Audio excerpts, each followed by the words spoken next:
Selamat malam para pendengar setia di seluruh Indonesia di Dongeng Aki Rukman.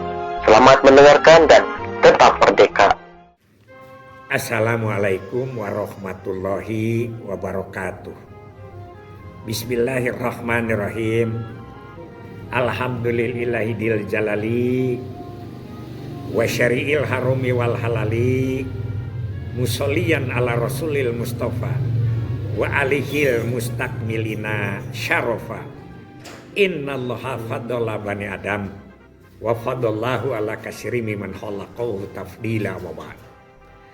Bapak Ibu dan kawan-kawan sekalian, tidak ada habis-habisnya kalau kita bercerita pengalaman, bercerita program, bercerita masa muda, bercerita budaya dan lain sebagainya.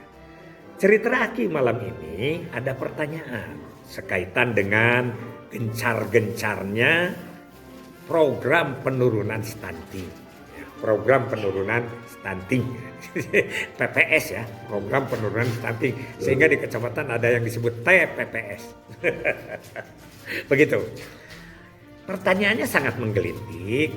Ki, kenapa? Ini pertanyaan langsung ditelepon ke Aki dari seseorang.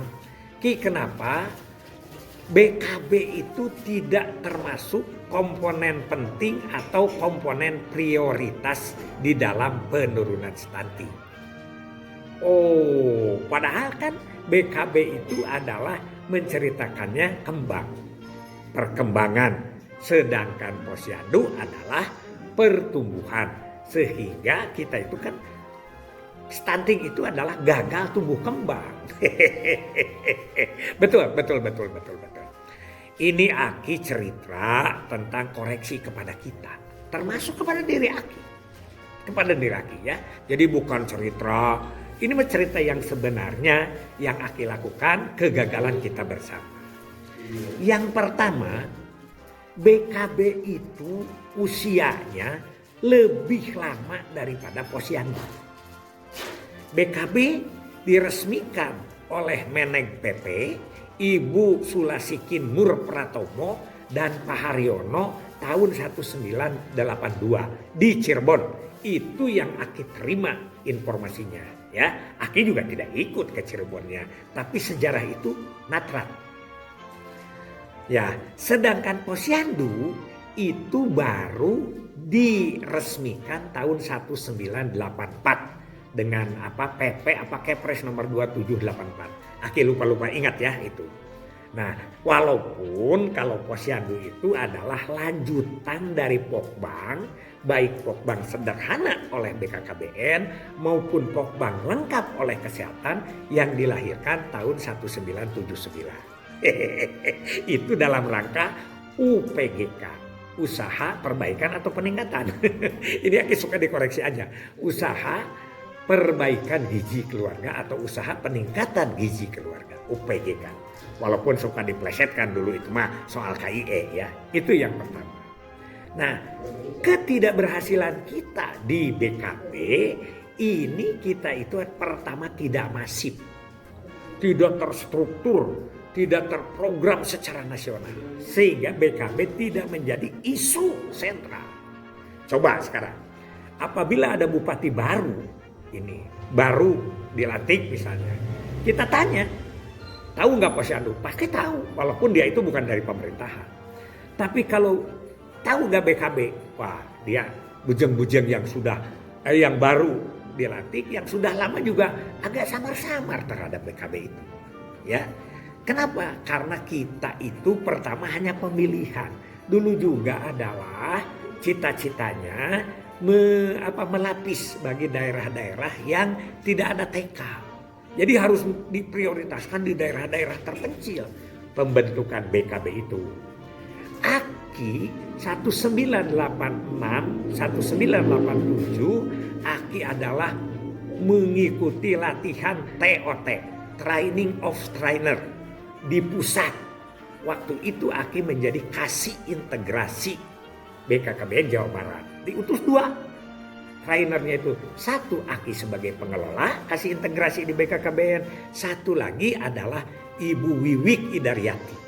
Bareng karena kereta Padahal ke Jakarta kumpulnya di kantor BKKBN, hari latihannya di puncak, balik lagi ke puncak. Gitulah kelakuan Tempo dulu. Itu hotelnya yang dekat dengan Taman Safari di situ. Seminggu akhirnya latih. Dan ada prinsip-prinsip yang kita tidak kembangkan. BKB harus beda dengan PAUD, harus beda dengan TK. Karena di BKB itu kita melatih ibu bapaknya seolah-olah kita hanya ke situ. Padahal program evaluasinya adalah 7 aspek perkembangan anak. Nah ini yang tidak masif kita. Kenapa? Kalau ke Posyandu pasti anak punya KMS. Tapi kalau ke BKB belum tentu anak punya KKA. Jadi KKA itu tidak menjadi program khusus. Ini zaman Aki juga sama. BKB banyak yang tidak punya KKA. Ya, padahal KKA itu adalah alat ukur keberhasilan dari BKB itu. Sekarang pada pelaksanaannya, 1, harus mengembangkan budaya lokal. Aki berulang-ulang ini cerita. Budaya lokal yang harus dikembangkan di BKB. Lagu-lagu daerah. Jadi bukan balonku ada 5 atau aku anak sehat, bukan di situ. Tapi adalah terang-terang kolentrang, orai-oraian, ayang-ayanggung yang dilatihkan oleh orang tua kepada anak. Karena itu kadernya pun harus melatihkan itu. Ini tidak banyak terjadi. Ya, bahkan Aki waktu training ini Aki ditanya siapa yang paling hafal lagu-lagu anak di daerahnya masing-masing. Ke depan Aki, Aki teh apa? Diajar nyalung ya. Sudah itu Aki cerita lagu 1, 2, 3 sampai belasan lagu. Sehingga Aki menjadi juara, dapat hadiah. Yaitu apa? Yaitu biasalah ada makanan, ada apa. Biasa di training kan kayak begitu. Itu. Yang kedua juga adalah mengembangkan APE pengembangan. Makanya kita kan kalau pemilihan juara kader ke PKB itu suka dilihat bagaimana dia kreativitas membuat APE pengembangan. Wayang golek dari daun sampe, daun singkong. Ada juga adalah roda-rodaan dari jeruk Bali yang kemudian terkenal menjadi obat awet muda. Karena orang tua membawa roda itu kan seperti anak-anak lagi begitu. Itu. Nah yang ketiganya yang paling utama adalah di tempat BKB itu nggak ada seperti di mana di Posyandu itu kan ada meja 4 tuh, meja penyuluhan, meja konsultasi. Di kita kan nggak ada. Padahal walaupun tidak semua, walaupun tidak dibawa si anaknya ke situ, tapi KKA-nya dibawa, kemudian dikonsultasikan bagi mereka yang aspek perkembangannya tidak sesuai dengan umur. Itu yang tidak banyak. Jadi Aki katakan tidak masif. Itu ya. Banyak lagi halnya. Yang keduanya tidak menjadi isu sentral. Tadi disebut bahwa kita tidak ada program BKB yang begitu dahsyat. Ya, hanya sekedar paling kita bekerja sama dengan kesehatan. Sekarang coba lihat, kalau kita masuk ke Posyandu, yang lebih utamanya Posyandunya, sehingga BKB-nya tidak kelihatan warna. Ya, karena apa? Karena yang dikonsultasikannya adalah tetap KMS. Nah, harusnya kita berkarya besar tentang BKB ini.